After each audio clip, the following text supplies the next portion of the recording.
I need your help me please subscribe my channel. The call came in at 9:47 p.m. My son's voice trembled as he spoke. Dad, I'm at the police station. My stepdad beat me and filed a report against me. They believe him, not me. Something inside me went completely still. Not anger, not shock, just stillness, like the world itself was holding its breath. Which officer? I asked. Sergeant Miller. 20 minutes. I told him, stay put. I didn't call a lawyer. I didn't call my ex-wife. I didn't think. I just reached for the uniform hanging in the corner.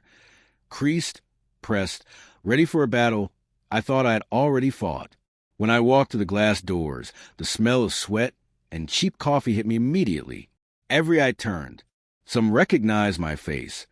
Others recognized the silence I carried.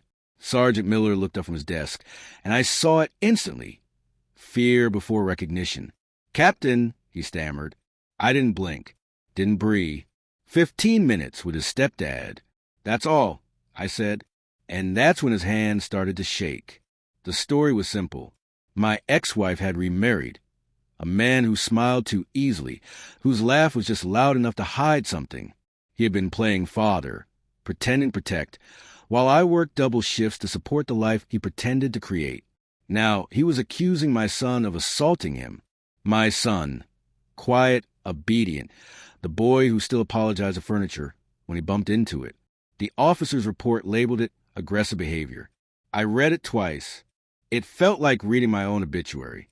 Through the holding cell window, I saw my son. His face was swollen. His eyes avoided mine, as if he were guilty. He wasn't. I recognized those marks. Controlled strikes, practiced cruelty.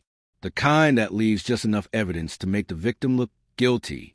The kind men, like me, were trained to notice. I didn't shout. I didn't demand. I listened. That night, I went home, sitting in the dark with my uniform still on, the smell of sweat and stale fear clinging to it. Then I began digging, call logs, hospital visits, old texts between my ex-wife and her husband. And there was a tiny, almost invisible message from her. If he touches me again, I'll tell Mark. She hadn't sent it to me. She had sent it to him, a warning, a lie weaponized. Suddenly, everything became clear. How he had manipulated her fear. How she had hidden his violence out of shame. But he had gone too far. He had hurt my son. I didn't sleep that night. Didn't eat. I watched old videos of my boy, his first bike ride, his laugh when I tickled him, and I realized something sharp and cruel. Every monster I'd ever arrested had seemed ordinary before the cuffs. The next morning, I pulled security footage from the department database. One officer owed me a favor. There it was. Timestamp, 8:12 p.m. My son standing in the lobby, calm, silent. His stepfather entered behind him, face bruised, self-inflicted. He whispered something to Sergeant Miller. Miller nodded, typed quickly, and never looked at my son again. My son wasn't violent. He had been framed by his stepfather and protected by a cop who sold his integrity for convenience. The following day, I walked into Miller's office and placed the footage on his desk. He didn't even glance at it. Captain, I didn't. You did, I said. He froze, hands trembling, as the screen replayed the truth in silence. I didn't raise my voice. I didn't threaten. I let the truth hang in the air, thick and suffocating. That night, I went to my ex-wife's house. Her husband opened the door, smug as ever.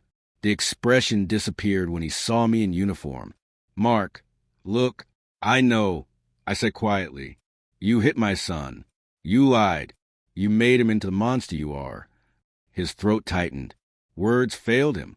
I handed him a folder, photos, footage, reports. Internal Affairs sees this tomorrow, but you should see what your life looks like ending. He opened it, hands shaking. I turned away before he could speak. There's a certain silence that only guilt creates, thick, suffocating, final. I let it consume him. The next morning, I sat in my car outside the station. Sunlight hit the badge on my chest. For the first time, it didn't feel like honor. It felt like armor. My son was home, safe, quiet. He didn't ask what I had done, and I didn't tell him. Some truths don't heal, they settle. Deep, permanent.